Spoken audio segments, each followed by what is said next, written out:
Juri, ich glaube, wir sind on. Hey, heute zusammen, willkommen zum ersten Schweizer Fischer-Podcast. Fischfrucht! Ja, Mann, auch von meiner Seite her ein herzliches Willkommen. Zu Ich glaube, dieser eher speziellen Folge. Man ja, hört es an deiner Stimme, vielleicht an meiner Stimme. genau. Also ich wollte jetzt gerade sagen, wenn wir ein bisschen verkatert und so tönen, es ist nicht, weil wir jetzt gestern zu viel gesoffen haben. Es liegt eher daran, dass wir die Schweizer Sportfischermesse hinter uns haben. Für die es nicht mitbekommen haben, die ist Vergangenheit. Leider. Geile Ja, Messe gewesen. voll. Aber ich glaube, da kommen wir später noch drauf zurück. Oh, es gibt voll die Hangover-Folge. Hey, absolut, absolut. Aber ja, das haben wir ja auch so eigentlich abgemacht, ist ja besprochen. Also übrigens, wenn wir die aufzeichnen, ist Der Tag danach, Montag. ja, Ja, Montag. Gestern sind wir noch alle zusammen in der Umweltarena gewesen, in Spreitenbach am Stand. bis Sind, spät. sind an der Messe rumgesäckelt, haben da und gemacht. Der Oli mit dem Video, dem Filmen. Mhm.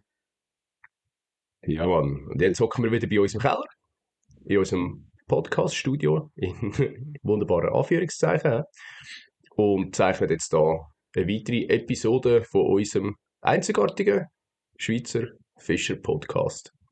Genau. Ja, hey, und ich würde sagen, wir starten die erste Rubrik. Meine Woche, deine Woche. Genau, perfekt. Soll ich? Nein, fang du an. Soll ich Ja, anfangen? ja, Äh, schnell erzählen. Hey, ja, gut. Ich meine, wir haben sehr wahrscheinlich fast ein bisschen ähnliche Themen. Einfach jeder hat sich ein bisschen anders vorbereitet auf die Messe her. Ja, voll. Du mehr mit Tackle, Route, Inventar und so. Und ich kann halt das ganze Kameraequipment müssen laden, schauen, dass alles funktioniert, dass alles steht. Ich habe es im Fall geschafft. Ich habe doch noch einen Gimbal bekommen. Hey, ich wollte jetzt gerade fragen, wie es aussieht mit dem Gimbal, ob das jetzt wirklich noch funktioniert hat. Ähm, Ja, ich hätte jetzt einfach einen anderen gekauft. Ich hätte jetzt einfach nochmal 200 Stutz mehr müssen in die Hand nehmen und dafür einen anderen können kaufen. Aber der tut wenigstens. Ja, hey, wirklich, ich habe dort noch ein bisschen am Setup geschraubt. Ich habe auch im Vergleich zum letzten Jahr habe ich jetzt ein DJI-Mic. Also man hat dort zwei Sender gehabt. Das war auch praktischer gewesen zum Interviewen. Und ja, ich habe so ein bisschen Setup upgradet zum letzten Jahr und ein bisschen müssen mit dem auseinandersetzen, wie funktioniert, wie setzen wir es am besten ein. Einfach dass nicht das Gleiche passiert wie letztes Jahr mit der Tonqualität. Das ist mir schon ein rechtes Learning gewesen vom letzten Jahr. Und nebst dem, gell, tu mich halt immer so ein bisschen vorbereiten. Ich schaue halt YouTube-Videos vom deutschen Raum und wie es die so ein bisschen an der Messe machen. Ja, das ist so ein bisschen meine Vorbereitung auf die Messe. Einmal. okay. Nebst dem ich meiner Kammerfrau immer ein bisschen muss in dieser Woche gut zureden, dass sie parat ist. Ich wollte gerade sagen, eigentlich ins Köpfchen streicheln, aber sie hört, glaube ich, unseren Podcast auch, gell? Das sollte ich nicht unbedingt Genau, sagen. wir dürfen da nicht falsche Sachen sagen. Wobei, warte, ich muss das jetzt schon noch schnell erwähnen. Ich habe noch am Gesi seine Frau gesehen, ist mir dann schon ein bisschen peinlich Nein, gewesen. wirklich, ich habe sie nicht gesehen. Nicht? Sie Nein? ist nur am Sonntag ganz kurz, glaube ich, da gewesen. Ah, okay, ja, ich hätte ihr gerne die Kehle geschüttelt. Sie hört ja unseren Podcast auch, hat der Gesi letztes Mal ganz, ganz fest betont. Ja, und wir haben ein bisschen lustige Witze darüber gemacht. Tut uns immer noch leid. Also ich habe immer noch schlechtes Gewissen gehabt, als ich gesehen habe. Ich nicht, ich habe die leider nicht gesehen, sonst hätte ich vielleicht auch ein schlechtes Gewissen. Nein, Spaß beiseite. Spaß beiseite. Ja, ich Ja, bin auf jeden Fall sehr gespannt auf das Video, das von dir rauskommt, Oli. Ich nehme an, das wird wieder auf deinem Fishing Bear Kanal genau, es rauskommen. wird wieder auf meinem Fischenberg-Kanal kommen. Hey, vom Material her, ich habe mir jetzt wirklich die 2 Tage Zeit genommen zum Filmen. Einfach, auch das war wieder das Learning gewesen vom letzten Jahr. Und ich gemerkt, hey, ich kann am Samstagabend heimgehen und nochmal das Material durchschauen. Und wenn etwas nicht passt, hätte ich nochmal wie am Sonntag Zeit gehabt, um das können verbessern. Aber im Fall, es ist recht geiles Footage gefilmt worden. Ich habe ja dieses Jahr speziell noch ein Quiz gemacht mit deutschen Brands und das ist so lustig Ja. und es ist mega gut angekommen bei ihnen. Und dort habe ich auch gemerkt, die Deutschen sind auch hure offen mit so Sachen. Also weißt du, so das Quiz spielen finden sie hure lustig, es öffnet gerade ein bisschen etwas. Ähm, ja, es hat einfach Spass gemacht, ihnen zuzuschauen. Ja, ich müsst unbedingt das Video schauen, ich habe mich kaputt gelacht. Ja, es sind ja aber auch geile Fragen gewesen, die du dort noch gegeben hast. Also, ich habe ja die Fragen noch schon gesehen. Ja. Und ja, ist schon geil. Also, Ja, es hat schon ein paar Fun-Fragen dabei ja, gehabt, wo man gewusst hat, entweder merkst du, dass es eine Fun-Frage ist, oder, ja, voll, voll. ja gut, das ist Ja. so ein bisschen das zu dem, wie es bei dir war, sicher strenger. Hey, ja, ich bin am Sonntag im Flach gelegen vor der Messe. Es hat mein Nest gerührt mit Fieber. Ist Mhm. natürlich grandios, gell?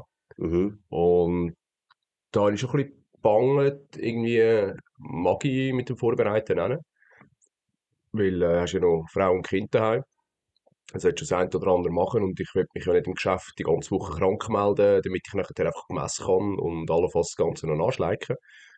Ja, bin dann am Dienstag eigentlich wieder fit gewesen, sage ich jetzt mal, so dass ich zumindest schon arbeiten konnte, Dienstag, Mittwoch, Donnerstag.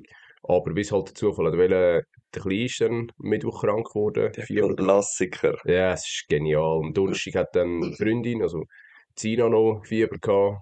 Ja, es ist So die geil. ganze Also, Familie. und ich habe natürlich, ich habe noch, also ich habe zwei Ansichten, oder einerseits als Besucher oder als Podcaster, sage ich jetzt mal, so neutral wie möglich darüber können zu berichten und andererseits halt von meinem Stand aus, vom Major Fest Schweiz aus, weil, ja, das ist mir ja auch das Anliegen, dass der Stand irgendwie eingeholt werden kann, oder? Und ich habe dann noch Deutsche organisiert, äh, für den Stand, die sind dann auch noch extra auf Deutschland her, Maximus Dach. Ähm, und ja, die hätten eigentlich bei uns gepennt. Habe dann aber schlussendlich sagen, hey, schau, jetzt hat der Kleine auch noch Fieber, sie ist auch noch am Suchen und nein, das will ich euch nicht antun, weil sonst schlägt dann alles heim und verteilt es daheim auch noch. Ist ja auch nicht geil, vor allem gerade so mit der Messe-Nachbearbeitung. Oder gibt dann doch noch rechte Bütze, um das Ganze wieder aufzubereiten. Ja, dann hat sie halt das Hotel genommen und schlussendlich, wo es mir dann wieder besser gegangen ist, habe ich gesagt, ja, das ist gut, ich bin wieder fit, ich komme ab die Messe. Und ja, hey, jetzt hat dann halt Zina alles müssen daheim matchen, Regeln tun, machen mit dem Kleinen und ja, es hat auch bei ihr angehängt, gell. Also die ganze Woche allein so ist für sie auch nicht so cool gewesen. Aber du, jetzt haben wir das Gröbste durch. Von dem her, ja, Was hast packt du eigentlich dann. da so an Zeit müssen investieren? Hey, ist schwierig zu sagen. Ja, machst halt immer wieder ein bisschen etwas, schaust, dass du das Material hast. Also ich sage jetzt mal, die hauptsächliche Zeit mit ja, das mit dem Hin- und Herschreiben, mit dem Telefonieren und so, mit Deutschland, das lasse ich jetzt mal weg. Oder ist einfach das Abräumen, bei mir da im Lager unten, das Aufstellen, die Messe selber und eine Inventur machen, sind das overall, ja, ich sage jetzt am Donnerstag, ab dem 5 Uhr habe ich angefangen abräumen, bis etwa am 9 Uhr, so, da habe ich alles gepackt gehabt. Mhm. Am Freitag natürlich den ganzen Tag aufstellen. Samstag, Sonntag Messe, Sonntag dann noch abräumen. Sonntag bin ich etwa um 9 Uhr auch fertig gewesen mit abräumen. Dann habe ich alles einfach mal hingepicken. Heute habe ich freigenommen im Geschäft, um eigentlich die Inventur zu machen. Und ja, wenn ich so über meine linke Schulter schaue, sehe ich zu mir in das Lager. Und hey, ich bin noch nie nicht. Ich habe noch ein riesiges Chaos. Also, ja, von dem her, also, ja, ich sage jetzt, mit der Messe und allem drum und dran, ist der Freitag, Samstag, Sonntag, Montag sind mal 4 Tage. Du bist, also 5 Tage bist du locker dran. Wenn du am Abend noch, ja, alles andere wird jetzt halt die Woche auf der Abend gehen, weil irgendwann sollte ich auch noch arbeiten. Und, ja. Ja, ich habe ja einen Insta-Post gemacht, ich weiß nicht, ob ihr den gesehen habt, vor der Arbeit, nein, nach der Arbeit ist vor der Arbeit Mhm. und es ist ja Ja, genau es so. ist wirklich genau so, ja. Absolut, absolut. Von dem her, ja, du, easy. Aber es war eine geile Messe gewesen, also. Es war Mhm. wirklich cool gewesen. Genau. Sonst deine Woche krank Ja, gewesen, erholt wieder und Vollgas eingestiegen. ja, das ist etwa so, ja. Also meine Woche ist eigentlich so ein bisschen, komplett der Mess und der Krankheit, also einfach, ja, so zu Füßen gefallen und du, ich hoffe, ich kann dann nächste oder spätestens übernächste Woche mal wieder ein bisschen fischen, ja. Ich habe auch gestern oder heute gedacht, wann gehe ich wieder mal fischen. Aber ich glaube, es wird auch bei mir nicht so schnell wieder ans Ja, Wasser gehen. Jetzt ja, mit dem Video, das muss ja. bei ein paar Tagen fertig sein, aber Ja, bei wird dir ist schwierig. halt dann die Nachbearbeitung auch noch, gell?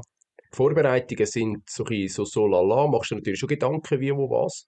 Aber ich glaube, der Hauptteil ist bei dir schon die Messe und die Nachbearbeitung, oder? Wo Arbeit Ja, und Zeit ja, ja. frisst. Also, Wobei, das Jahr habe ich mich schon recht vorbereitet, ja. gell? Also, das habe ich letztes Jahr ist alles spontan gewesen.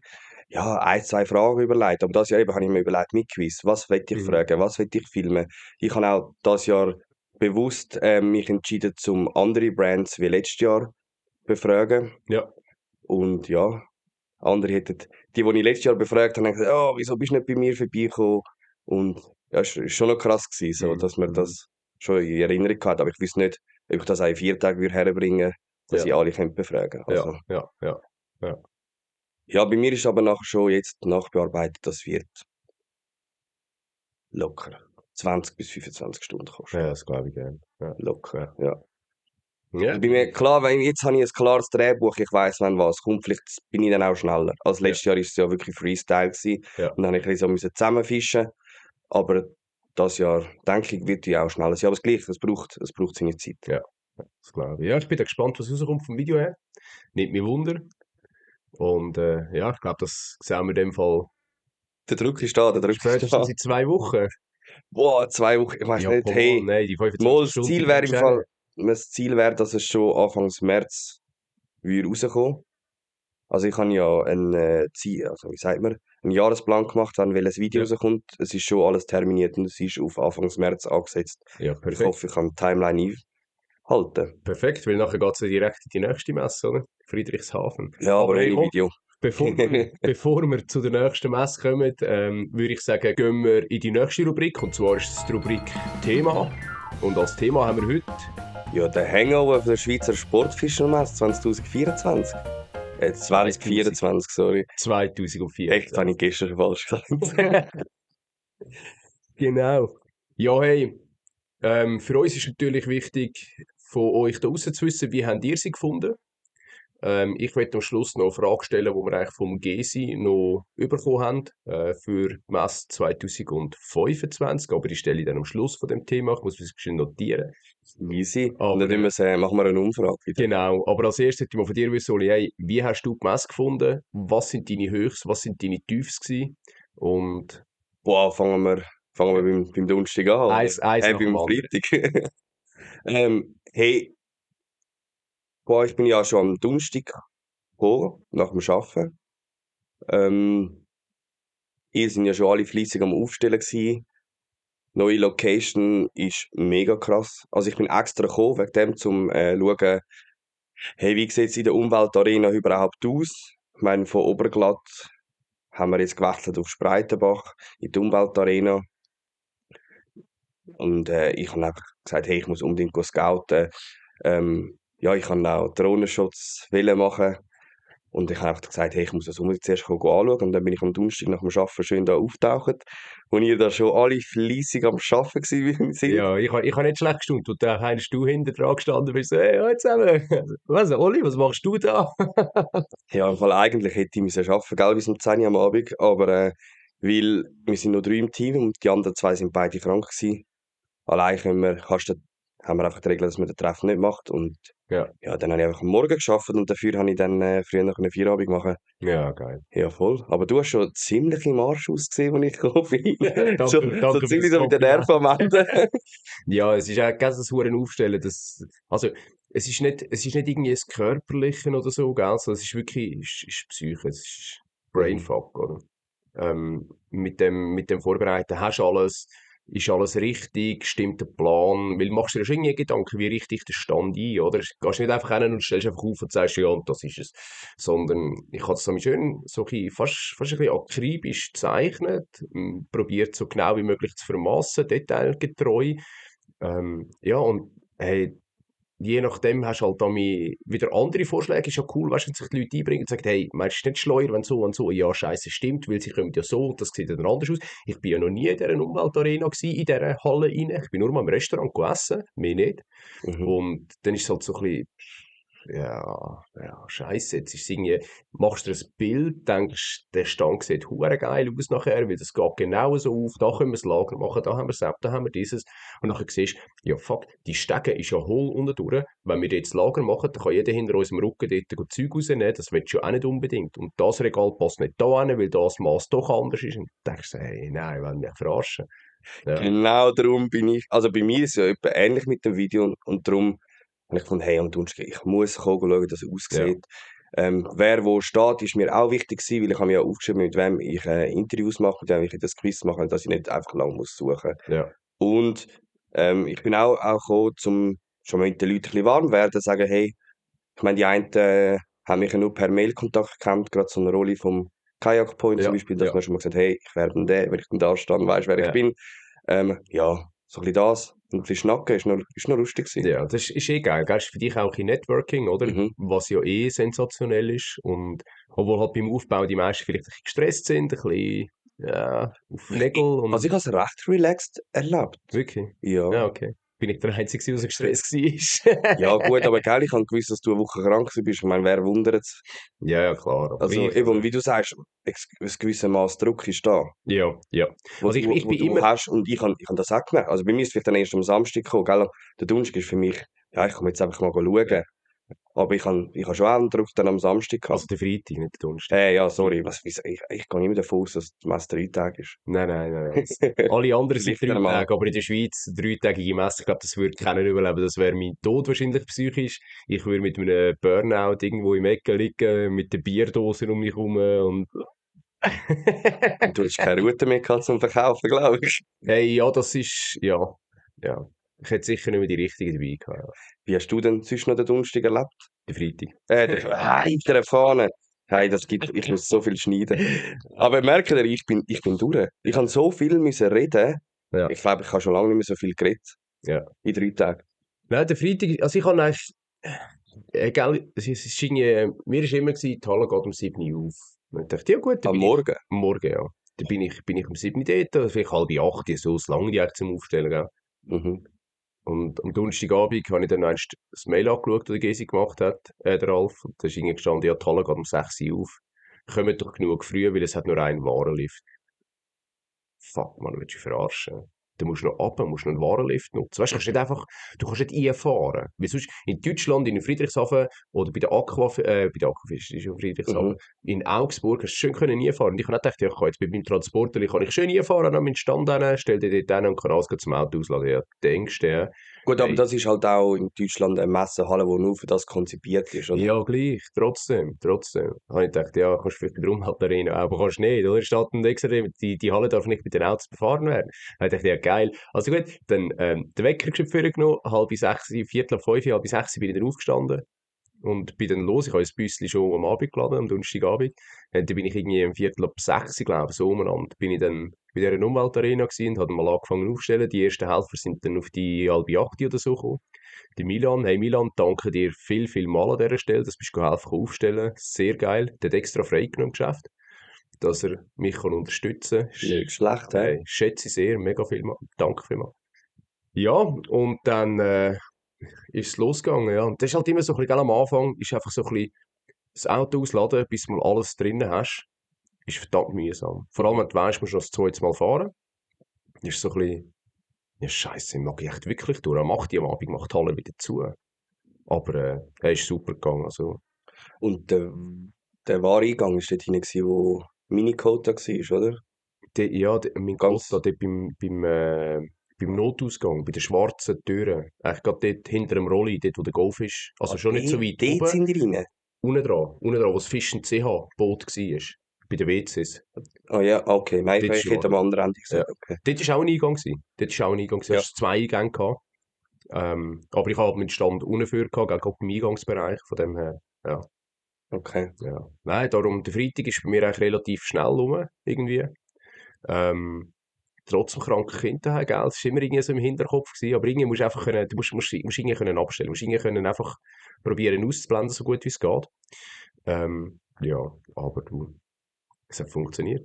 Und Ja, wir sind dann gut Pizza essen. genau, richtig schön feines Molino, wunderbar gewesen. Mit Bruschetta für alle. Ja, so machen wir das. Genau.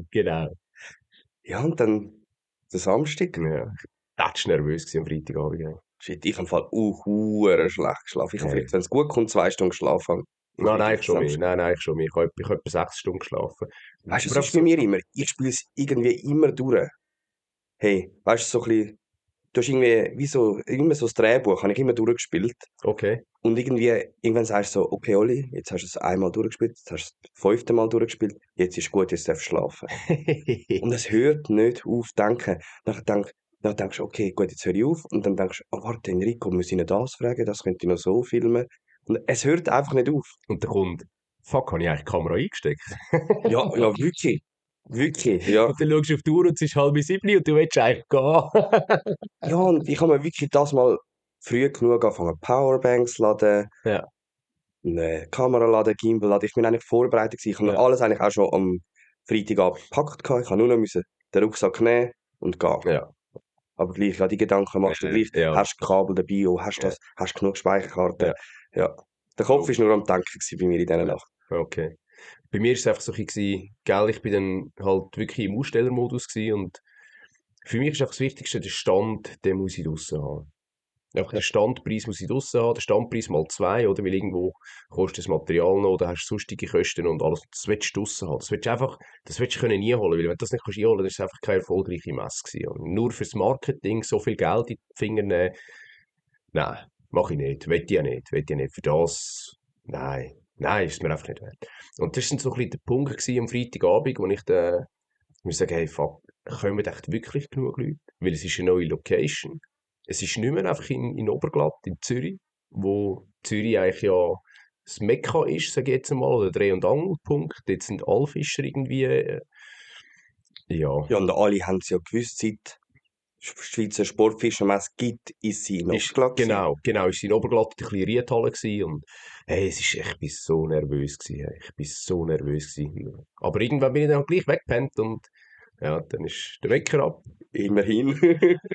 Ich bin heimgekommen, stimmt. Ich bin heimgekommen und dann, als ich ins Nest bin, ist der Kleine dann um 1 gekommen.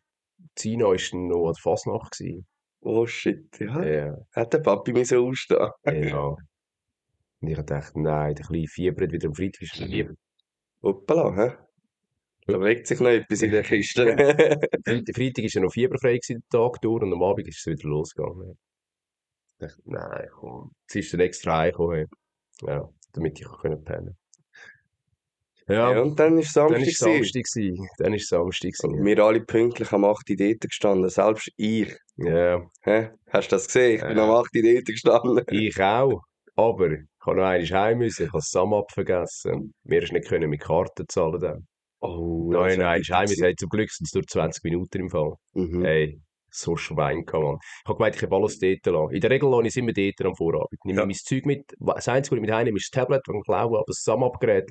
Wenn das jemand klaut, soll er eine Karte reinhaben und ein bisschen zahlen. Da habe ich auch Freude. Aber ja, und dann ja, bin ich dann einmal heimgerösselt, habe dann einmal Sum-Up geholt und bin dann irgendwie um 10 vor 4 vor 9 bin ich dort gewesen. Mhm. Ja, und dann ist es dann losgegangen. Boah. Und wie nervös wir alle gewesen sind. Ey, Aber es hat abartig. richtig geil ausgesehen, Ja, finde ich. So. mega. Also, wenn ich Also am es ist, Samstag dort runtergekommen bin, alle dort schon parat gewesen und haben gesagt, hey, geil, es sieht aus wie eine Messe. ja. Ich ha oben durch mal geschaut. Ich glaube nur einmal oben durchgeschaut. Hey, und es hat einfach geil ausgesehen. Es ist wirklich einfach im Vergleich zu Oberglatt einfach noch ein Schippen grösser. Also, Ja, und auch so ein bisschen location-mässig, wie sie es gemacht haben mit den Ständen. Es sieht eigentlich aus wie eine Fischermesse. Vorhin war es schon ein bisschen eher speziell gewesen in es ist einer halt eine Turnhalle. Turnhalle. Es ist eine Turnhalle. Was Ja, willst du in einer es, Turnhalle, gell? genau, Ich es meine, bleibt eine Turnhalle. ja, das kannst du noch so schön streichen und tun und machen. Es ist eine Turnhalle und Punkt, oder? Und jetzt bist du halt schon in der Umweltarena. Es ist halt schon, es ist eine Arena, es ist eine geile Halle, es ist eine Messehalle und hey, an dieser Stelle, glaube können wir am Gesi und am Ralf ein dickes Kränzchen winden, dass die das so auf die Beine gestellt haben. Und einfach top, also, ja. Aber die zwei sind auch am Struggle gewesen. Ja, klar. Brutal. Ja, Brutal. Mit denen hast du ja. nicht viele müssen reden am Freitag. Ja, es ist, Samstag sind sie immer auch noch ein bisschen angespannt gewesen. ja. Und am Sonntag sind sie dann schon ein bisschen relaxed Ich hatte den Gesi am Samstag noch zum Essen getroffen, am Ja. Nachmittag, irgendwie, bin ich gegessen? Ich glaube 2 oder um 3, irgendwie so. Hat es dann endlich mal eine Essenspause gegeben, dann ist der Gesi auch gerade oben gewesen und da habe ich dort noch ein bisschen gequasselt mit ihm. Hat er mich gefragt, und wie ist gelaufen bis jetzt? Ich habe gesagt, du, ich weiss auch nicht, irgendwie, habe ich das Gefühl, es ist ein grosser Ansturm so ein bisschen an mir vorbei. Hey, nein, mach mir kein schlechtes Gewissen, hey, nein, wirklich, jetzt komme ich gerade ein bisschen Bauchweh über, ich habe das Gefühl, es ist verdammt geil. Scheisse, bin ich so fernab. So gemein. Ja, nein, also, hey, ich habe von dem grossen ich weiss noch, Du hast das nicht. hey, Du hast, in gut, Oberglatt, du bist nicht oben gewesen. Ich in bin eben oben Oberglatt, gewesen. Ich kann das Jahr wählen, wie die Leute reinströmen filmen. Ich bin ja, ja letztes Jahr chillig erst so auf meine Zähne-Zeit gekommen. ja, Und das Mal habe ich gesagt, hey, nein, ich weiß, wie die Leute reinströmen. Und ja, die sind ja. reingekommen. Hey, am Samstag. Ja, es hat ja eine riesen Schlange Die, gehabt. die sind bis raus Ja, angestanden. der Gysi hat es gesagt, der Gysi hat's gesagt. Und wir sind zwar gerade schon, weißt du, der Stand ist geil gewesen, Stegen runter gerade links, geile Beachflags dort, hast schön gesehen, der Rutenwald, weißt du, alles drum und dran. Aber irgendwie, keine Ahnung, wir haben nie wirklich eine Schlange gehabt. Ich mag mich noch erinnern, in Oberglatt, am Samstag, etwa vom 9:30 bis am 2 oder bis um 3, Hey, da bin ich permanent dran gewesen. Permanent. Ich konnte nicht mal etwas trinken, ich konnte nicht aufs WC, nichts, gar nichts. Wobei in Oberglatt bist du gewesen und wer noch? Ja, Mädchenfisch. Mit Maximus. Okay, aber am Sonntag auch? Habe ich gar nicht Ich gesehen. bin Samstag und Sonntag dort gewesen. Ja, Ja, du. beide Tage. Aber du hast nicht so viel dabei gehabt wie das Jahr. Nein, ich habe nur etwa 20 Quadratmeter gehabt. Ich habe etwa die Hälfte von dem gehabt. Nein, ich meine von den Leuten her. Am Samstag schon mal. Samstag Schon? sind 2 Deutsche gekommen, ja. Okay. Und mein Team noch, ja. Ich habe das Gefühl, die Jungs von Deutschland gekommen sind, vielleicht hast du auch wegen dem das Gefühl, Ja, ich glaube, dass sie es ist auch, weil, ich glaube, es hat noch mehr ausgesehen, weil wir haben allfarbige Hoodies angehabt. Oder? Und das ist halt so ein Punkt. Also wir haben so viele Komplimente bekommen von dir, weil wir sehen uns. Ja. Wir sehen uns und es ist einfach nicht schwarz, es ist mal etwas anderes. Und vorher sind wir halt in schwarz, also alle in schwarz gewesen, auch mit dem Majorfish-Pulli. Und ja, dann bist du halt einer von Hunderten mit einem schwarzen Pulli, oder? Ja. Vielleicht ist es wegen dem, keine Ahnung. Aber das Mal ist irgendwie der Ansturm, hat mir gedacht, ist irgendwie ein bisschen an mir vorbei. Aber du. Nein, also der Ansturm ist, also zwischen 9 und, sagen wir, 2 ist für mich brutal schwierig gewesen, mit den Ausstellern oder mit irgendjemandem ein Interview machen, weil sie einfach überrannt worden sind. Ja. Ich habe Wirklich. jetzt gedacht, weil du immer bei mir am Stand gewesen bist. Nein, Nein. für dich hat es vielleicht so gewirkt, ja, weil ich bin einfach viel, weil ich dort mein Zeug halt einfach lassen, Meine Base gehabt. meine Base dort gehabt. Und ja, ich habe viel müssen warten. Also das ist das Jahr das strengste gewesen für mich. Ich bin einfach immer abgewiesen worden und sagen, hey, Oli, muss später kommen. Wir Ja. sind nur am Verkaufen, wir sind nur am Machen. Und das ist das Schwierigste gewesen. Darum hat es für dich vielleicht ein bisschen gewirkt, ich bin dort viel rumgestanden, aber wir haben einfach müssen warten, Ja. bis ja. mal hast können durchbrechen irgendwo. Ja. Darum, nein, am Samstag, die sind reingeströmt, du. Ja, Lago das ist eben mio. geil. Also ich mag es diesen beiden so gönnen. Brutal. Das Hey, ist- komm, das ist es jetzt, der Ja. Durchbruch. Ja. Wo Ja. sie haben ja immer gesagt, wir müssen irgendwo das nächste Level erreichen. Ich glaube, das Next Level sind es schon. Jetzt mit dieser Messe so. Und hey, Bombe. Mhm. Also wirklich. Ich Ja. hoffe, sie dann irgendwann mal ein bisschen Zahlen veröffentlichen. Mir nimmt so Wunder, was wir am Samstag erreicht haben. Hey, ich weiss nur von den Eintritt her. Ja. Ich habe ja, gell, wir sind ja am Sonntag gestern sind ja die Deutschen immer noch da gewesen, und haben Mhm. noch schnell Zollpapier fertig gemacht, weil sie haben gewisse Sachen gerade wieder mitgenommen für die nächste Messe in Friedrichshafen. Jetzt sind wir im Burger King, weil ja in Dietikon am 9 Uhr kommst du ja nicht mehr zu essen über sonst, oder? Nein. Da sind wir schon im Burger King gehockt, gell, hat dort das Menü bestellt. Wer kommt rein? Der Ralf und der Gesi. Halt mal schnell Fastfood Ja, ich essen. war nur so, hey nein, schau mal. Ja. Und dann haben sie geschwind über Besucher geredet und sie haben gut 4200 Eintritte gehabt. Wie viel? 4200. Über 4200. Pro Tag? Nein, auf die ganze Messe. Okay. Samstag, Sonntag. Ja. Und ja, das ist die Zahl, die ich sagen darf. Ich habe den extra noch gefragt, ob sie sagen darf. Er hat gesagt, ja, das darfst du sagen, das ist ja nicht gelogen, gut 4200. Und ja, das ist schon krass, also weißt Es ist, es sind fast 4'500 Nasen von der ganzen Schweiz. Wir haben ja noch ein paar Franzosen bei uns am Stand gehabt, gell, die sie schauen gehen. Ich dachte, okay. ja, auch Tessiner hat es zum Das Teil sind ja, gehabt. ja, der Arno war auch dort gewesen. Zum Beispiel der Arno, ja. Genau. Und also, es ist schon geil, weißt du, wenn es so Wogen schlägt, ist es natürlich Bomben, oder? Hey, und mega. Absolut. Ja, von dem her, ja. Das Highlight vom Samstag, Mies. ja. Hey, ich bin mega down gewesen, weil der Alex und der Sascha, 2 Deutsche, die kommen, wir sind immer also sie sind immer ein Vierergrüppli. Der Adrian, der Felix, der Alex und der Sascha. Das sind immer die 4 Nasen, die eigentlich in die Schweiz kommen oder wo wir dann besuchen in Deutschland. Ganz coole Leute und die haben abgesagt am Samstag. Und die haben gesagt, sie kommen gar nicht. Das war mein Down gewesen, am Samstag. Wir sagen, hey, nein, Mann, kotzt mich richtig an. Weil rechnest irgendwie damit, klar schätzt es mega, wenn es kommt, es ist nicht selbstverständlich. Das wäre mein Höch gewesen, wenn es gekommen wäre. Das wäre mein, ja, aber sie sind dann gleich nicht gekommen. Also mein persönlich bestes Erlebnis am Samstag war, wo wir die Messe verlassen haben, der Blick auf die Routenständer, wie leer das die sind, wie viel das mit einer Maximus-Route rumgelaufen sind an der Messe. Mhm, das habe ich dir ja gesagt, das ist mir aufgefallen. Hey, die haben ja so farbige, wie sagt man so, Case, Sleeves. Sleeves. Ja. Und das ist einfach Hey, Und du das so ist, rumgelaufen bist, du hast überall die farbigen ja. Sleeves gesehen. Und das ist bombastisch. Das ist ein mega hoch gewesen. Das ist wirklich, das ist geil. Das ist eines der Highlights gewesen. Und natürlich dann am Samstagabend das Essen. Wir sind das mal dann mit den Jungs von der Messe mitgegangen. Sonst Ja. sind wir mit denen so ein Messeessen machen. Aber es haben sich anscheinend zu wenig angemeldet. Schlussendlich am Samstag haben sich alle angemeldet. Mhm. Und dann haben wir gesagt, komm, wir gehen noch jetzt anders hin. Dann sind wir in die Sterne gegangen auf Spreitenbach, sind dort wirklich schön fein gegessen, Flasche Wein noch dazu. Wir haben ein bisschen über den Tag geredet. Und einfach das Zusammensein, das ist so Gold wert mit dem Team.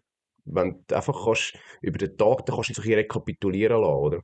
Und das ist, ich glaube, das ist wirklich einfach so ein bisschen, ich sag's mal, das persönliche Highlight gewesen. Ja. Einfach mit den Jungs dort chillig essen, ein Gläschen Wein nehmen und einfach den Tag ausklingen lassen halt, ja. Mhm. Hey, ich kann Und mir bei auch von dir? den anderen sagen lassen, dass es mega kaufstark war. Also die Leute, die an die Messe gekommen sind, Ja, die sind wirklich gekommen, um auch etwas zu posten. ja, ja, ja, ja. Und nicht nur auf Schnäppli aus, sondern auch wirklich, sie haben Mhm. gewusst, hey, weiß nicht, ich will heute eine Route kaufen, ich will Ja, heute kaufen. hey, Und es ist absolut. viele haben gesagt, du, wir haben nur noch das, was wir da haben, Ja, das machen wir morgen. ja, Ich glaube, es haben ja. wenige damit gerechnet, dass es Also, so einschlägt. was ich merke, ist, die UL-Routen, die sind weg wie warme Weckli. Ja, so Hat bei eine mir, habe ich auch noch geholt. hat bei mir, nein, du hast ja Black Widow, oder? Ja, aber auch UL. Ja, gut, 3 bis, 4 bis 3,80. 18. Ja, 3 bis Irgend- 15. 3 bis 3,18. 15. Irgend sowas. Ja, das ist ja nicht UL. Also, weißt, wenn ich von UL rede, dann, ja, ich Ja, rede wenn von, ich schon eher ja, UL. für mich auch zum Fischen. Das sind für mich Chinastäbli. Das fische ich jetzt gerade noch 3 bis 15. Ja. Aber das ist so ein bisschen, ja, lieber 7 bis 28, 5 bis 20. So. Aber UL-Rute meine ich 0,2 bis 5 Gramm zum Ja. Beispiel oder 1 bis 7 Gramm. Also so Forellenrouten. Ja, genau, die klassischen Spoon-Routen, sag ich jetzt mal. Mhm. Hey, die sind weg wie warme weg. Hätten wir von denen noch 20 gehabt, ich glaube, die hätten wir auch gerade verkauft. Das Krass. Ja. ist abartig. Aber aber so eine kostet doch irgendwo 80, 90 Stutz, oder? Hey, musst du dir vorstellen, Ja, es war ja ein Hurengeschiss am Zoll, oder so, was ich ja, bekommen habe. ja. Hey, wenn das nicht durchgekommen wäre. Das ist auch noch gewesen, Mann. Das ist auch noch gewesen, hey. Wir haben ja, der Ruile hat ja noch Routen mitgenommen. 140 Routen hat er mitgenommen. Und wir haben insgesamt, haben wir, glaube von seinen, haben wir knapp 70 Stück verkauft, also knapp die Hälfte. Ja. Und ey, am Donnerstag hat er mir geschrieben, ja, jetzt hat gerade das Zollamt angerufen, sie können prüfen. Sie können mich checken, ob ich alles richtig habe und ob es stimmt, ob die Ware mit dem Schein übereinstimmt. Oder? Und ich dachte, ja, easy, das ist kein Problem. Ja, wenn etwas nicht stimmt, dann können wir nicht kommen. What the fuck? Alter, das sagst du mir am Donnerstag, ey, willst du mich verarschen, Mann? Mhm. Hey, morgen ist aufstellen. Wirklich jetzt. Und nachher hat er gesagt, ja, er sei in 10 Minuten dort. Und ich habe gesagt, ja, und was ist, wenn du in 10 Minuten nicht dort bist? Ja, dann bist du 2 Wochen gesperrt am Zoll. Nein, Scheiße. ernsthaft jetzt? Ja, er ist jetzt gerade unterwegs und sie am Fahren und so, gell? Und so hat ja zum Beispiel, wie heisst jetzt die? Forge of Lures. Ja. Die wären ja auch gekommen, die machen Handmade, so Crankbaits, Jerkbaits, Wobbly. Ja. Ganz coole Sachen, kostet auch ein bisschen dementsprechend, Mhm. ganz schön. Und die sind nicht gekommen wegen dem. Weil die hätten müssen am Zoll runterfahren und hätten dort müssen das Zeug zeigen. Und wenn irgendetwas nicht gestimmt hätte, hätten die gar keine Möglichkeit gehabt, um irgendwie reinzukommen. Das heisst, die hätten wieder müssen, keine Ahnung, irgendwie 6 Stunden Retour fahren, Richtung Hamburg rauf, dort, in den Norden rauf. Und das wäre schon mega Pain, oder? Weißt du wie? Ich weiss nicht, ob wir es irgendwie anders hätten können machen, Zollpapier irgendwie abändern, so keine Ahnung, das weiss ich natürlich nicht, aber die haben schlussendlich gefunden, weißt du was, können wir halt nicht, scheißegal. Aber ja, stell dir mal vor, Maximus wären die gekommen, Mhm. hey, das wäre schon, Pain gewesen. ich hätte 50 Quadratmeter gehabt, mit 2 Routenständern, die ich hatte, mit 50 Routen, ein bisschen Tackle noch, ja, ich glaube, Boah. dann hätte ich müssen zum Gesi gehen und sagen, hey Gesi, hast du mir noch einen für den Stand, weil Ja. 50 Quadrat, also, oder 48 Quadratmeter ist echt viel für mich, ja. Ja, Dann, krass. ja. Hey, mein Highlight, ich will mich ja nicht selber loben, aber das Quiz war einfach eine scheiß geile Idee gewesen, die ich Ja, noch also, hatte. aber das ist ein geil angekommen. Das ist ein geil Hey, angekommen. Du hast bei eben. mir 4 Deutsche befragt am Ja. Stand. Und Die haben und- so ja, eine und scheisse ich Freude habe gehabt. einfach mit dem Adrian gestartet und gedacht, komm, eben wie wir uns am Donnerstag schon kennengelernt Ja. haben und irgendwie noch von letztes Jahr Friedrichshafen irgendwie schon Ja, ja, das Mindset hatte, komm, das ist immer, für mich ist immer gut, wenn ich jemanden habe, wo ich ein bisschen Vertrauen habe ja, zum genau. Starten. Ja, ja, Und dann dachte ich, komm, starte mit dem Adrian. Und der ist so voll abgegangen, halt das aus seine deutsche Art. ja. So, erste Frage, Weiss ich nicht, ich brauche gerade einen Joke und los. Weißt du so? Was war die erste Frage? Was ist ein Egli, glaube ich, Ja, oder? ja. Nein, was ist ein Schwale? Oh, Ein Schwale. Schwale, Gut. genau. Und das ist gerade mit dem Mikro, wo ich gerade davon gesteuert zu der nächsten Rede. Was ist eine Schwale? Ja, genau.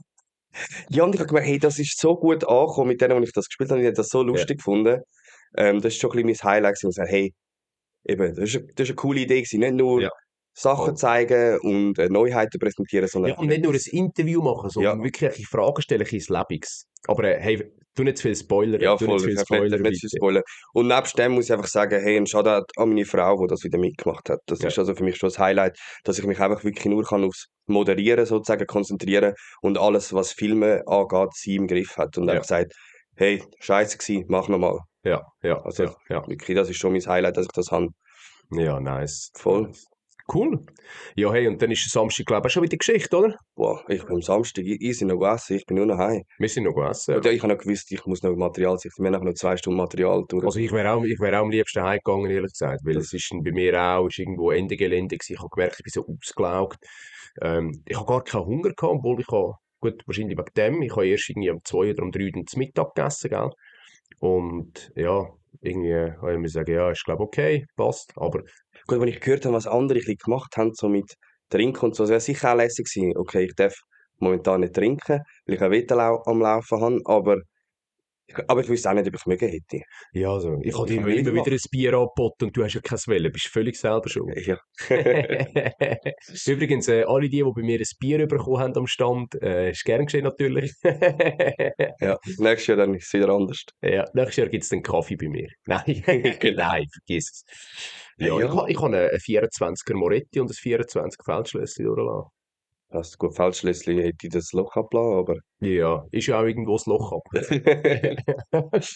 Hey, das war so lustig gewesen mit den Deutschen. Die haben nicht mehr Feldschlösschen wollen. Auch die Jungs vom Fish Explorer, die haben ja das ganze Team, oder viele von Deutschland da auf dem Team. Ja. Und die haben die ganze Feldschlösschen getrunken. Ja. Dann habe ich zum Flo gesagt, der Flo wohnt ja da in der Schweiz, habe ich Ja. gesagt, du, warum gibst du diesen Feldschlösschen? Das ist ein grusiges Ja. Bier. Du wohnst doch da, du weißt, dass man das nicht trinkt. Sagt er, ja weisst, das ist so grusig, das ist nur für die Ausländer. Nein, ich sage dir mal, die Deutschen von unserem Stamm, von Maximus, die haben explizit Feldschlösschen. Die sagen, hey, ich will, hast du noch ein Feldschlösschen? Hey, nein, das Ich ist... sage, ja, ich habe zwar auch Moretti, aber Gut, eben, hey, du musst denken, Feldschlösschen. die Deutschen trinken auch Heineken. Ja. Ja, aber eine Pisse. Ja. Eben. Ja. Hey, aber das ist ja kein Bier-Podcast, sondern Genau, ein Fischer-Podcast. ja, genau. Gut, hey, und dann der Sonntag. Hey, der Sonntag. Ich habe eine geile Nacht hinter mir gehabt, ich habe gut gepennt, muss ich sagen.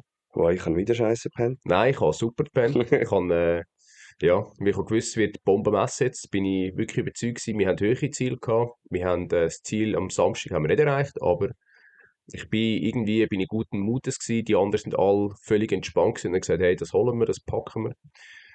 Und ja, so sind wir dann gestartet am Sonntag. Bin ich zuerst am Morgen das Büsschen holen wieder. Ich habe es am Samstagabend wieder, also am Freitagabend nach dem Aufstellen wieder reingestellt. Bin dann mit dem Büsschen ab die Messe. Hab gedacht, scheiss mir jetzt schon an zum Abbrauchen. Ja. Aber ja, am Sonntag sind wir ja noch live gegangen. Am Sonntag sind wir noch schnell live Genau. gegangen. Das Einzige, ich hätte gerne ein bisschen mehr Content gemacht auf Insta, aber irgendwie bin ich nicht dazu gekommen. Ich habe gar nicht daran gedacht. Wir haben vom Majorfish aus haben wir noch so einen Marketer-Chat. Und dann hat der eine gefragt, hey, habt ihr noch Reels, noch Videos zum Posten? Haben ihr Videos gemacht und so? Ich dachte so, fuck, haben wir eigentlich gar nichts gemacht. Eigentlich müsstest du wie jemanden anstellen für das, wo du einfach sagst, hey, das ist deine Aufgabe. Ja, genau. Mach Content. Ja. Ja, absolut. Haben wir dann auch noch diskutiert gestern. Aber Okay. ja, irgendwie haben wir dann auch müssen sagen, hey, ja, ist halt so. Ja, ich habe mir extra eigentlich Zeit eingeplant gehabt. Ich wollte alles am Samstag im Kasten haben. Ja. Und durch das halt wirklich der Andrang gross war, habe ich gesagt, okay, komm, easy, nehmen wir es ein bisschen lockerer, machen wir einen Teil noch am Sonntag. Und eigentlich wollte ich am Sonntag so ein bisschen Reels und so Sachen machen, aber Ja. ich bin nicht mehr gross dazu gekommen. Ja, eben. Ja. Du, easy. Aber der Sonntag ist eigentlich im Großen und Ganzen weniger gelaufen. Als Ja, der Ansturm am 9. ist kleiner gewesen. Es sind kleiner, aber doch recht. Ist doch noch da gewesen, ja. Ja. Eben, gell, über 4000 Besucher, 4200 Besucher ist, ja, das hast du nicht in einem Tag, oder? In so einer Halle. Aber es war geil gewesen, also, ja, hey, und dann am Sonntag, gell, da bin ich am Stand unten gestanden und auf einmal Leute das Telefon gesehen, ist Sascha von Deutschland. Mhm. Habe ich abgenommen, ja, Sascha? Da sagt er, ja, es sind 2 Kumpels von mir da aus Deutschland, die kommen nicht rein. Da habe ich gesagt, ja, kannst du Eintritte organisieren? Da habe ich gesagt, ja, weiß nicht, also was sind denn das für Kumpels? Ja, komm mal hoch, die sind beim Eingang. Da habe ich gesagt, ja, wie heißen denn die? Ja, Sascha und Alex. Und ich so, nein, wirklich jetzt, hey, jetzt sind die am Sonntagmorgen um 6 Uhr losgeblochen von Deutschland, damit die am Sonntag bei uns können auf der Messe sein. Okay, bombastisch. Das ist vorabgegriffen mein absolutes Highlight vom Sonntag. Also, ja. Ganz geil, ganz geil. An dieser Stelle, sie hören unseren Podcast nicht, selbst wenn sie ihn hören, sie verstehen eh nichts. Aber danke vielmals, Jungs. Wirklich geil, dass sie gekommen sind. Mega. Ich habe eine riesen Freude gehabt. Und dann haben wir natürlich noch 2 Deutsche mehr am Stand gehabt, 2 farbige Hoodies mehr. Und ja, hey, Komplimente sind gekommen für die Hoodies. Ich muss sagen, es war wirklich geil gewesen. Wir haben recht viele Rückmeldungen bekommen. Es haben auch viele Leute so einen Hoodie kaufen. Leider Ja, haben wir nur noch Adrian, bitte vorwärts machen mit diesen Hoodies. in Friedrichshafen haben wir die dabei. Ich habe den anderen gesagt, kommt auf Friedrichshafen. Dort haben wir die Hoodies dabei. Es sind viele gekommen. Es sind sehr viele angekommen. Die sind, am Freitagnachmittag sind die angekommen. Und der Adrian ist am Freitagmorgen leider schon losgefahren. Oh, okay. Ja, hat sich ganz blöd überschnitten. Sonst hätten wir natürlich noch ein paar dabei gehabt. Wir haben das Socken gemacht jetzt neu. Geil, auch weisse. Nur weisse. Nice. Geil. Ich nehme dann ein paar mit von Friedrichshafen. Ich muss mich die extra gleich kleiden. Hey, ja, habe ich auch gerade sagen. Adrian, wenn du den Podcast willst hören. Er versteht eh nichts. Er versteht es. Adrian. Doch, du hast jetzt mit mir Schweizerdeutsch gelernt, Adrian. Ja, gut. Kannst du ein bisschen Hochdeutsch reden, bin. Kannst du ein bisschen von Egli und Schwalen erzählen. Hey, ich muss ja mit ihm. Ah, das habe ich mir gar nicht erzählt. Nein, komm, das sehen wir im Video. Ich erzähle es nicht. Sorry. Also Wir gut. müssen das Video schauen. Gut. Ja, und nachher war halt der Sonntag eher ein bisschen Piano gewesen, sage ich jetzt mal, ein bisschen tranquillo, aber ja, ist gut gewesen. Wir haben auch am Sonntag wieder Routen verkauft. Aber was wir gemerkt haben, wir haben nicht mehr so die richtigen Routen dabei gehabt. Weil die sind alle am Samstag weg gewesen. Was mir auch aufgefallen ist, die Leute haben, sie haben sich viel mehr Zeit genommen am Sonntag an der Messe. Ja. Es ist eher ein gemütlicher Tag. Am Samstag ist es so ein bisschen, sie kommen am Morgen ab die Messe und können am Mittag posten oder umgekehrt. Dunkelt's Mhm. mir. Das ist so ein bisschen die Stimmung. Und am Sonntag ist es so ein bisschen, ja, ist eh scheiß Wetter, ich kann nicht fischen.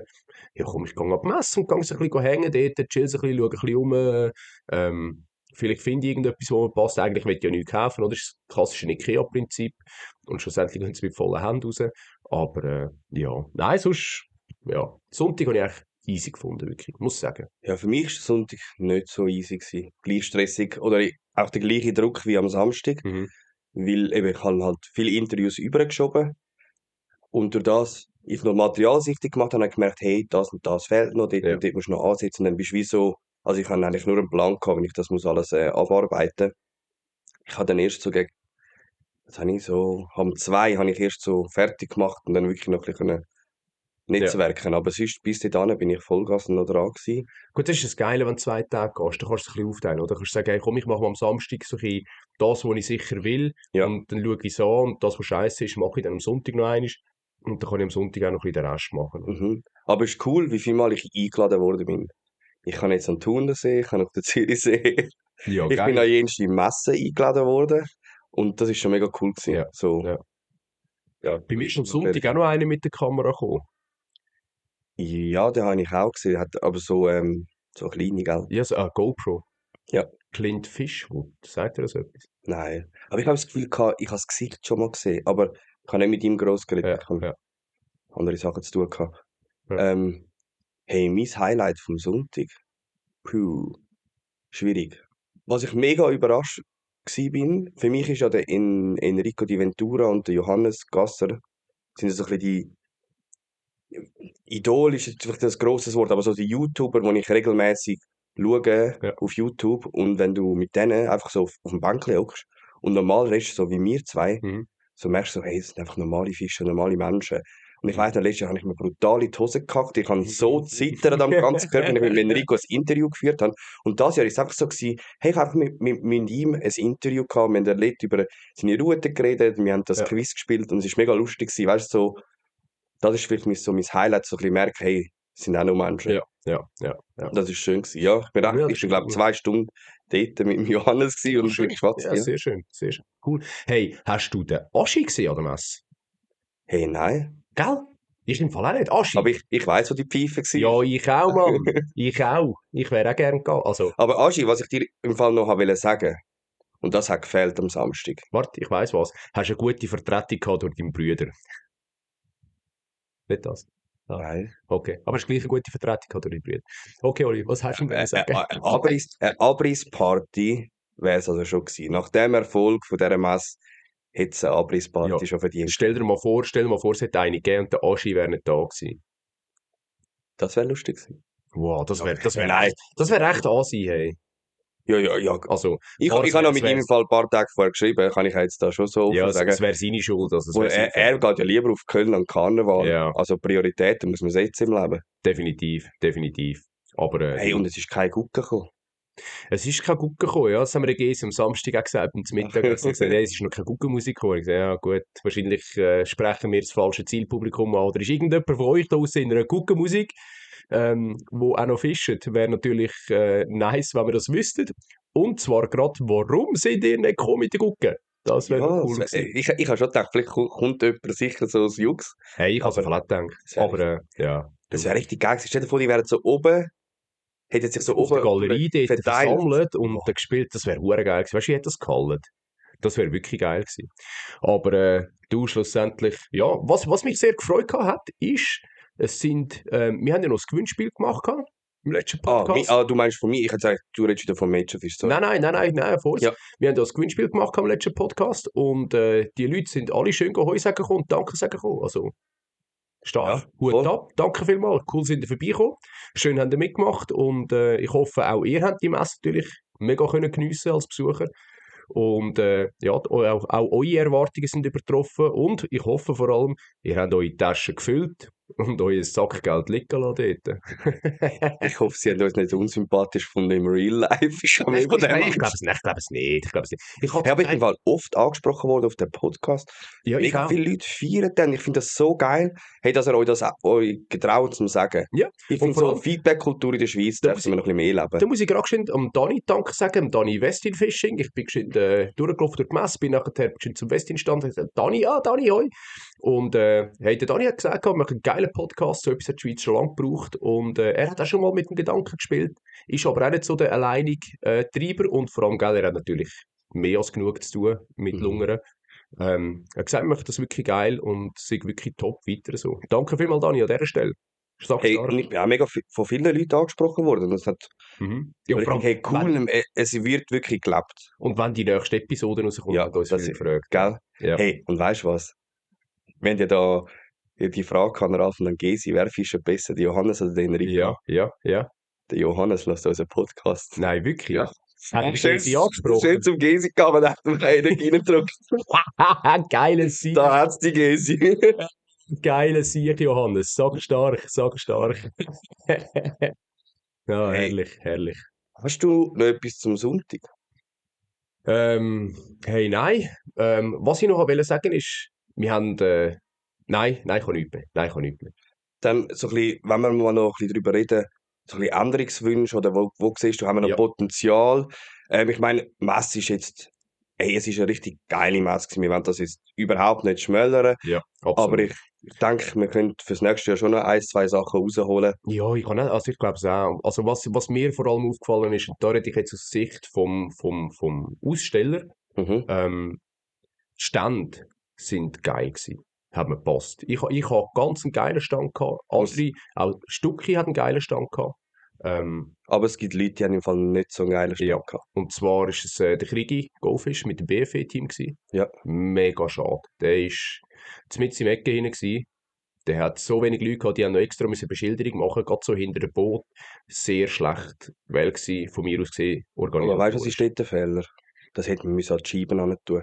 Den Stand Ja, von der Scheibe weg herführen. ja, genau. Gegen Führer offen. Ja. Und ihm vor allem nicht nur einen vorrennen setzen, weil der ist ist Rücken an Rücken zum einen Stand gewesen und dort hinten durch, bei dem Boot hinten, ist praktisch niemand gelaufen. Und ich habe noch mit dem Marco von der BFE geredet gehabt. Mhm. Und er hat dann auch gesagt, hey, so viele Leute schreiben mir auf Instagram, wo wir sind, Leute da, hey, wo bist du, ich finde dich nicht. Und das habe ich mega schade gefunden, dass der Goldfish, ich weiß nicht, ob der Goldfish den Platz gewählt hat, der Krigi, oder ob das von den Organisatoren so gegeben worden ist, keine Ahnung, ich will da auch niemanden irgendwie ankreiden oder so, no hate in dem Podcast, absolut. Aber das ist sehr schade gewesen. Da haben wir Und sicher auch das Licht dort hinten ist ja. recht düster gewesen, wenn du vergleichst. Ja, ist halt Vorne, wo du in der ist Mitte halt eine bist, ja. Galerie, wo oben durchgedeckt ist. Das ist halt, dort hast du keine, also, oder einfach sehr wenig Licht. Ich glaube, das ist etwas, wo die Organisatoren nächstes Jahr können verbessern können, so ein bisschen mit der Aufteilung von diesen Ständen. Ich würde vielleicht auch 1, 2, 3, 4 Boote rausnehmen. Ja, ich glaube, Boote der sind Boot schon wäre, auch geil, aber ich finde, für meinen Geschmack hättest ich weiß nicht, ob es vielleicht noch mehr Anmelder, ich nehme an, wir werden mehr Anmelder haben von Ausstellen nächstes Jahr, dass man, wahrscheinlich, ja, dass man hoffe, vielleicht 1, 2 Boote muss rausstellen. Habe ich auch das Gefühl, ja. Habe ich auch das Gefühl, ja. Also weißt du, dass so ein Vertreter wie Finval Ja, dabei ist oder ein Rolli mit dem Kajak, ja hat das nicht so braucht, viel Platz, gut, der Rolli hat einen kleinen Stand ja, gehabt. Der hat nur aber ich irgendwie meine 3, 4 nur, weißt du, Kajaks dass wir, aufgestellt. ich habe das Gefühl, so wir haben 3 Bootsvertretungen gehabt, das ist fast dann ein bisschen viel. So, ja, das würde ich vielleicht noch ändern. Und die dunkle Ecke, dort muss man irgendwie ein bisschen Licht reinbringen. Ich bin froh gewesen, habe ich dort nichts ausser am Sam sein Boot müssen filmen. Es ist recht, also das muss ich auch noch sagen, hey, der Unterschied zwischen Oberglatt, jetzt rein aus Sicht vom Filmer, und der Umweltarena, das Licht ist 10.000 Mal besser gewesen dort Ja, drinnen. ja Ich habe das merkst du auch bei den Ständen. Ja, es ist viel, viel heller gewesen, es ist angenehmer gewesen zum Ja, Filmen. Und in Oberglatt ist es recht düster ja, gewesen. ja, So, aber ja. das ist halt eben, ist in der Turnhalle Licht. Gott will Braucht ja nicht sagen. anders. Ja. Aber, Turnhalle zu Messehalle, das sind aber Welten. das ist mir aufgefallen, BFE, dort hinten ist ein bisschen schlecht Ja, versorgt gewesen. ja. Aber es ist im Großen und Ganzen, ich habe es eigentlich gut gefunden, auch mit dem Restaurant dort, das war gut gewesen. Ein bisschen teuer. Ja, gut, Zürich-Preise halt. sind halt Restaurantpreise. Es ist, Spreitenbach ist gerade neben Zürich. Ja, und ich meine, denen, die es nicht passt hat, die haben können Shopping übergehen essen, bist mit dem Bändeli gekommen wieder. Hast du nicht One-Way gehabt.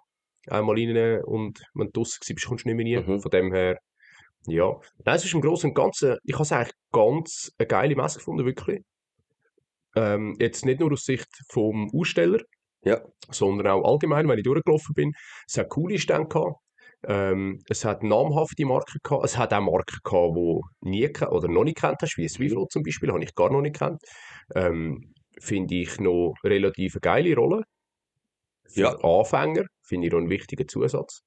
Ich habe ja ein Video darüber gemacht, ihr seht dort Live-Reaction. Mhm. Ich bin ein leidenschaftlicher Baitcaster, du bist eigentlich auch noch viel Baitcaster. Nur Bacon. Nur Baitcaster, ey, ich sag dir, das Schwierigste, hast du gerührt? Ja, Das Schwierigste ist der scheiß Daumen gewesen. ja, dass du das abgewünscht hast. Hey, das ist bei Mhm. mir automatisch, Mhm. geht der Daumen schon leicht über die Schnur, Ja. dass du schon ein bisschen Ja, drauf hast. ja. Setzt den Köder drauf, bam, ist der Daumen drauf. Absolut, absolut. Aber ich finde es optisch finde ich es ganz eine schöne Rolle. Sie haben einfach die grosse Ausführung gehabt, ich glaube 301er, wenn es mir recht ist. Ja, Und die Kleinen haben es einfach so Ideen gehabt, zum zeigen. Die kommt erst ja, ab die dem kommt erst noch. Herbst echt oder Frühling nächstes Jahr, irgendwie Mhm. so. Ich hätte eigentlich noch dürfen skippen, aber ich habe es noch wieder vergessen. Ja, gut. Nein, aber ich finde es eine geile Rolle. Eben, ich finde so für Anfänger, gerade Leute, die ins Baitcasten einsteigen wollen, ist es natürlich genial, weil die müssen nicht schauen, wie fest mache ich auf oder so, sondern das kannst du von Anfang an einstellen und du kannst einfach rühren, du kannst einfach werfen. Mhm. Ich habe noch das Gefühl, es schränkt die Wurfweite doch noch ein bisschen ein. Ich hätte nicht können voll durchziehen dort am Fliegen. Ich auch nicht, Das ich ist, auch nicht, ich auch ich, nicht, hätte, aber ich müsste jetzt am Wasser haben. Er hat auch gesagt, ja, mit Swimbaits und so, aber ich muss jetzt sagen, mit meiner Diver Yoga kann ich auch ein Swimbait ja, durchziehen, ohne dass ich ja, Angst haben muss. ja, eben, Aber das ist vielleicht auch Technik und Übung. ja, Aber sicher, ja, für Anfänger, denke ich, ist das eine gute Idee, auch ja, für habe ich auch das Gefühl. allgemeinen Gebrauch. Nimm mich Ja. jetzt Wunder, sie haben ja, jetzt weiss ich den Namen nicht mehr, es tut mir leid, ich glaube, der Fabian. Hat der Fabian geheißen? Ich weiss nicht mehr, macht jetzt an der WPC mit für Swiflo. Okay, Ich bin okay. dann gespannt, wie die dann abschneiden und was die jetzt so zu erzählen haben. Ja, absolut, absolut, ja. Ja, Ja, ja und hey, egal, also, hast du noch Verbesserungsgeschichten? ja, ich habe nachher noch etwas, wie heisst er, der Patrick, der Erfinder von der Swiflo, der ist ja von Schweden. Ja, Er hat ein TikTok-Video gemacht.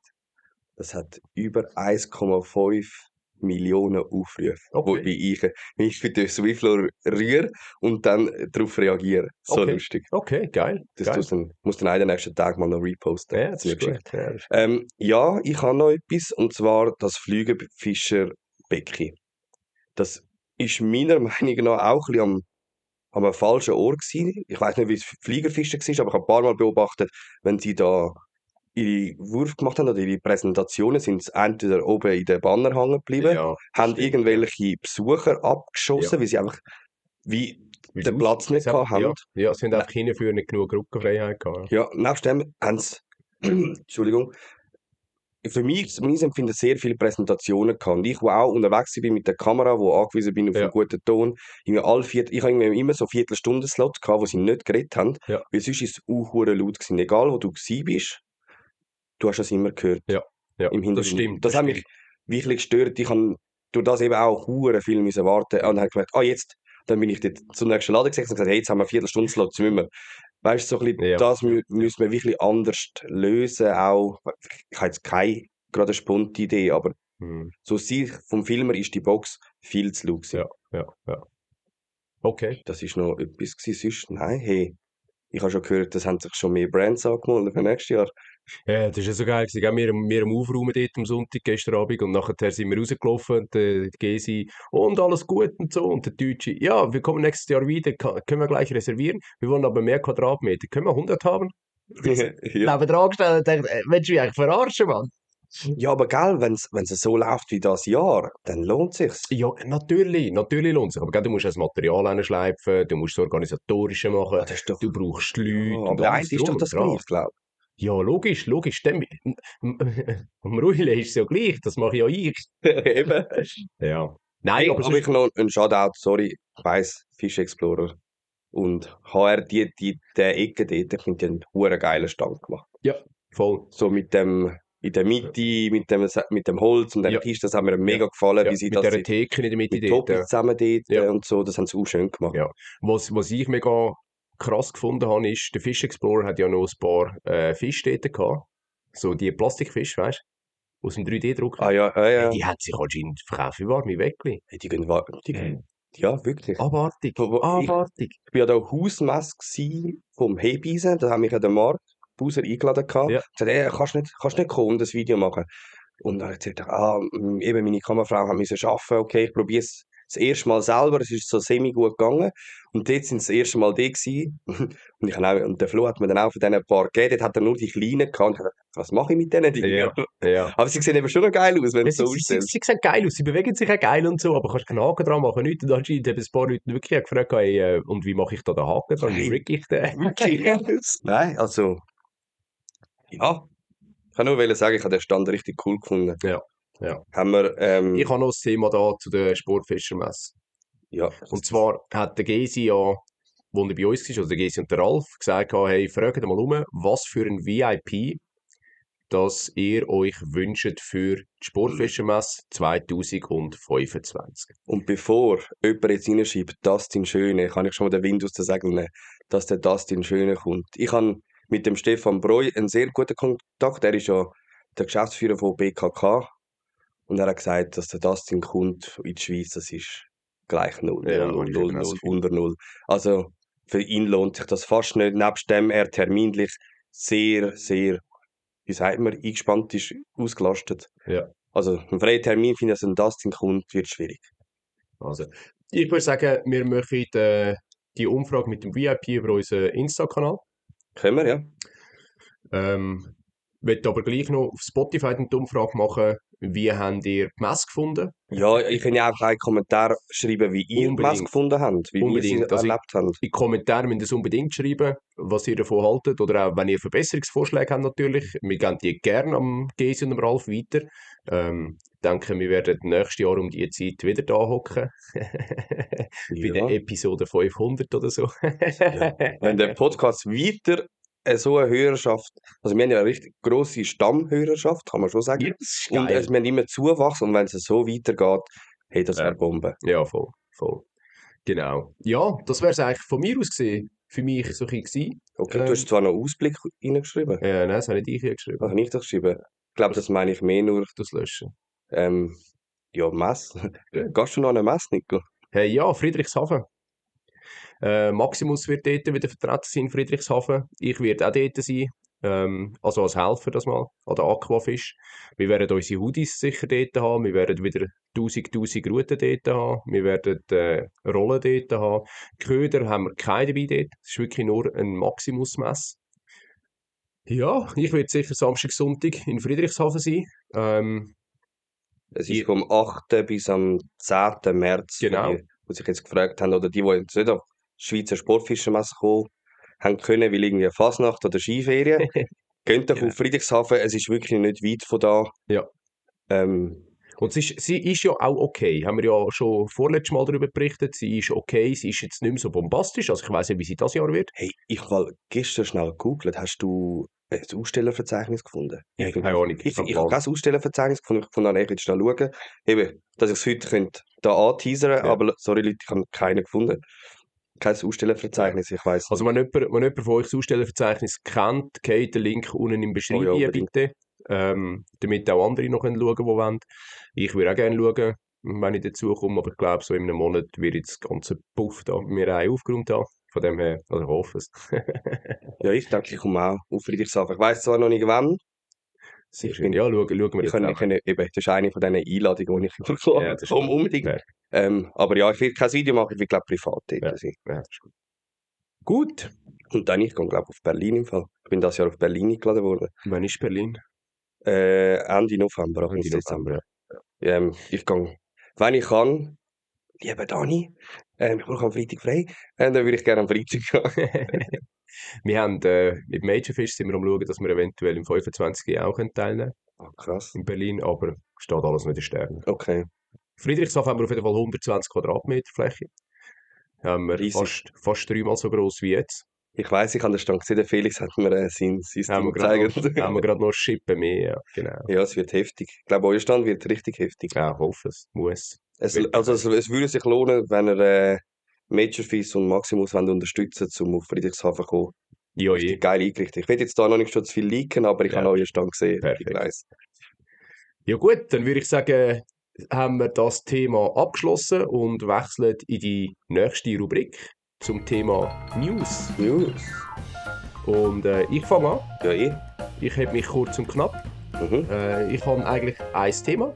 Das ist eigentlich mehr so ein bisschen ein informatives Thema. Wir haben letztes Mal oder vorletztes Mal, glaube ich, haben wir so ein bisschen über die Kanal-Gratis-Turnier geredet gehabt und ich möchte euch da kurz ein bisschen informieren für die, die es nicht mitbekommen haben. Bullseye ist bei Fly vs. Jerk am Start. Die sind da voll am Abliefern. Oli, tu bitte nicht spoilern. Ich habe sie noch nicht gesehen. Ich habe sie auch nicht gesehen, aber Gott sei Dank. ich habe mit dem Fonso geredet am Dutschig. Ich weiss, wie es bei ihm gelaufen ist. Ja, gut.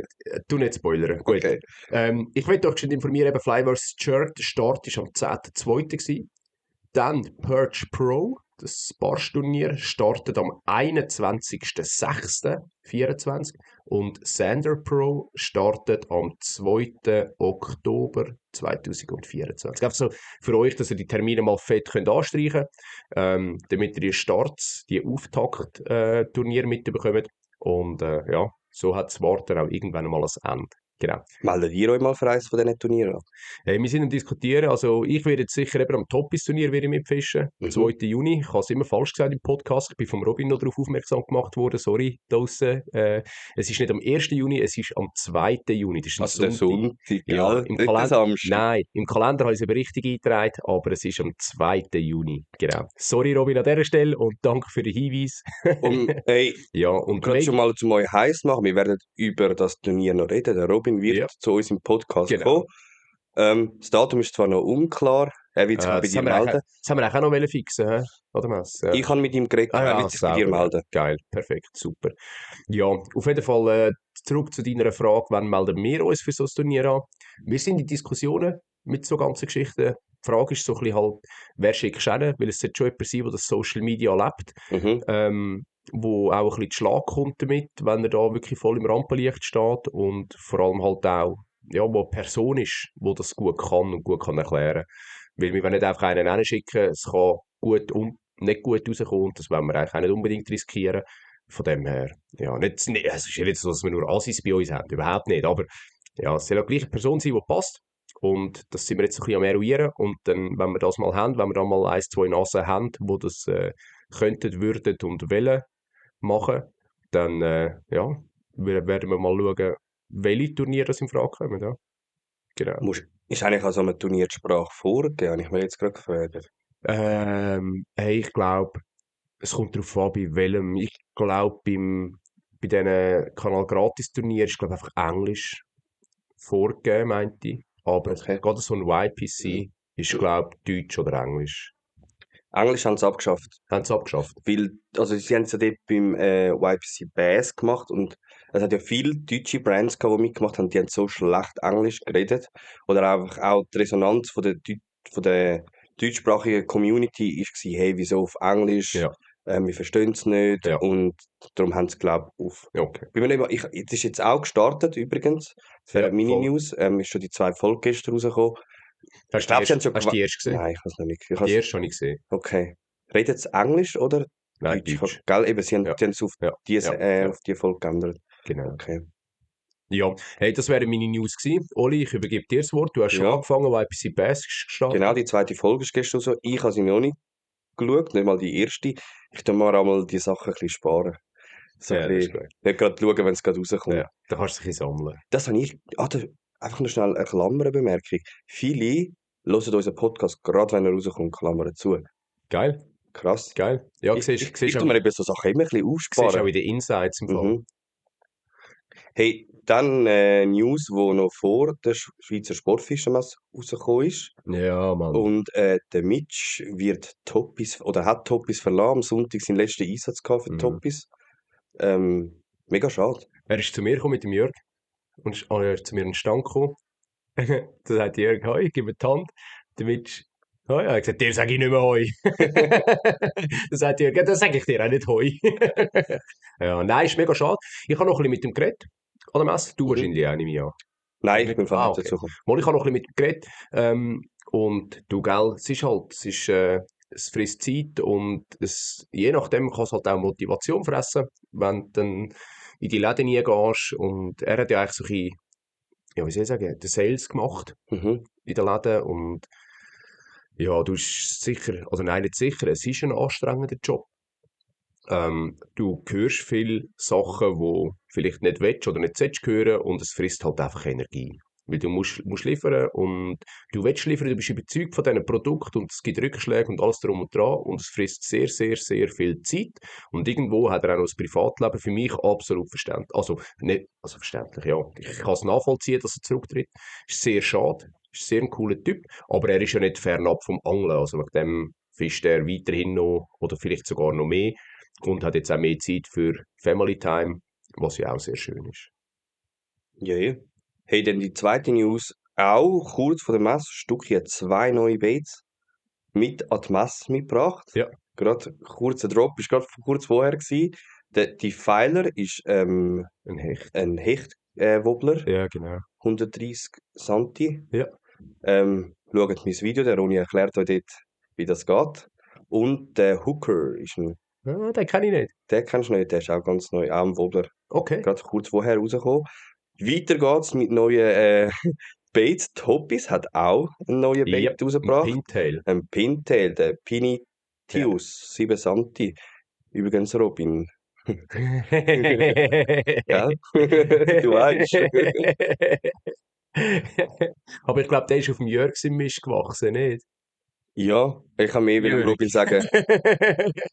Schick mal. Nein, bin ich mega gespannt darauf, um den zu fischen. Ja. Ich denke auch nachher gerade für Holland. Du hast ja noch die Route vom Jörg in der Hand gehabt. Ja. Gell? Mhm. Fazit.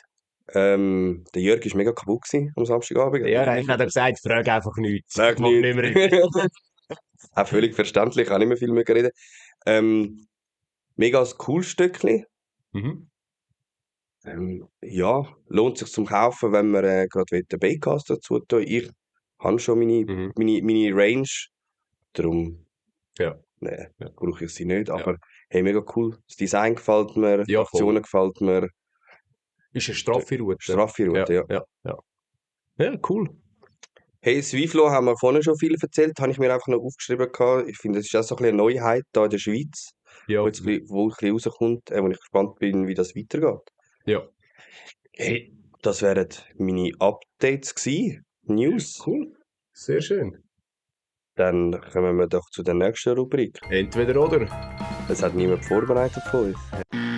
Hast du auch nicht vorbereitet? Nein, Mann. Nein.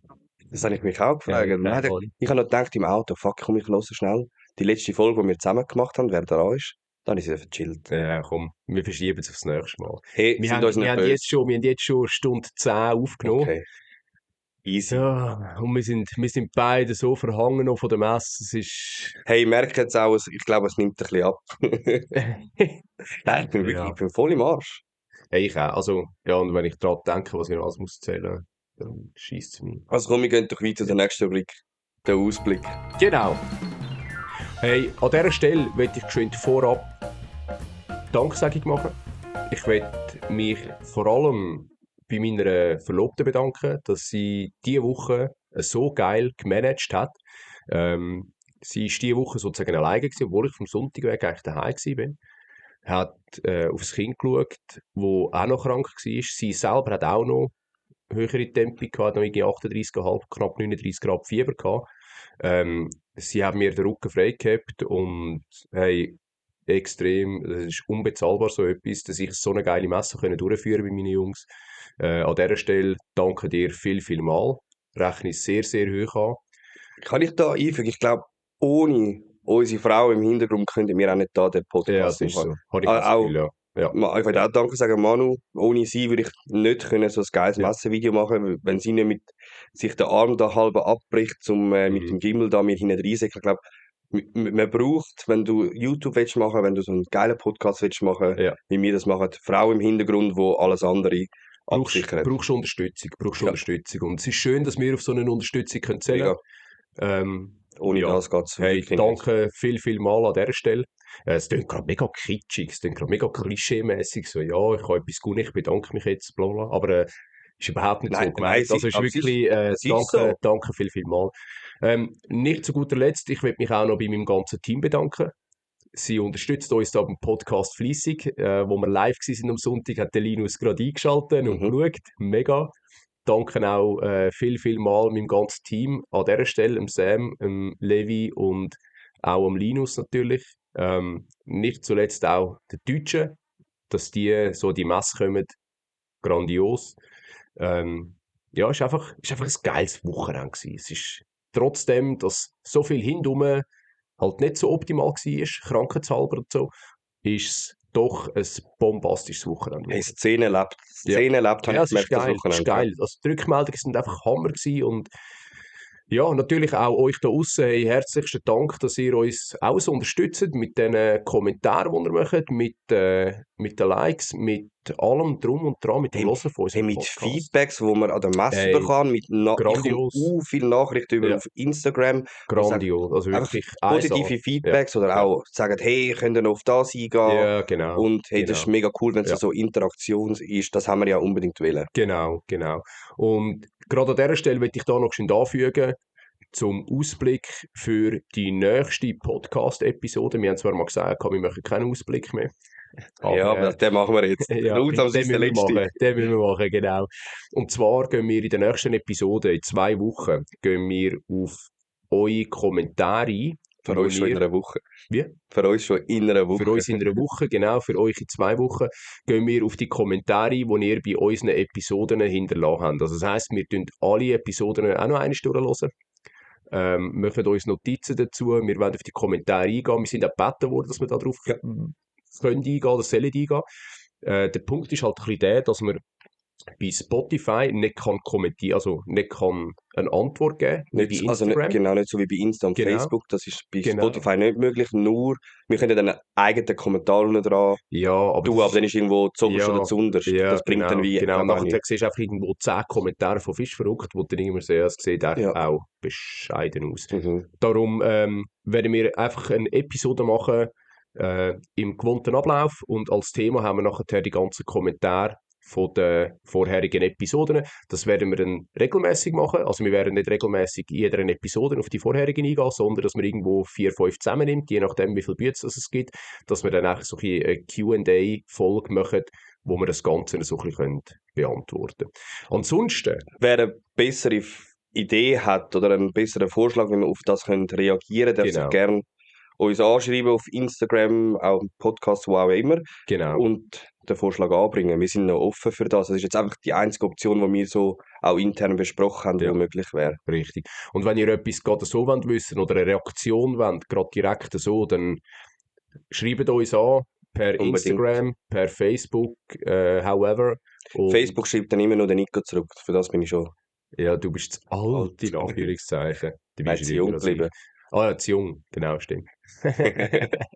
Ja, meldet euch, wenn ihr gerade direkte Reaktion wollt. Ansonsten schauen wir, dass wir die Folge jeweils wir können ein bisschen zusammennehmen und kommentieren. Und dann, ja, Das wäre dann die nächste Folge. genau. Hey, mir bleibt noch zum Schluss sagen, macht an der Umfrage mit auf Ja. Instagram zu den VIPs. Ja, Für den Ralf und den Gesi ist das sehr wichtig und interessant. Der Gesi hat absolut. dann etwas zu in Berlin. Vielleicht kann ich ihm ja dann ein bisschen helfen, wenn ich auch dort bin. Und hey, macht unbedingt an der Umfrage unten zu der Messe mit. Wie habt ihr die Messe Genau. gefunden? Wie habt ihr sie erlebt? Haut in die Kommentare, schreibt uns. Ja, wir schauen, dass wir das Feedback so gut wie möglich weitergeben an Gesi und an Ralf. Der Gesi hört übrigens auch unseren Podcast, Gesi. Danke an dieser Stelle.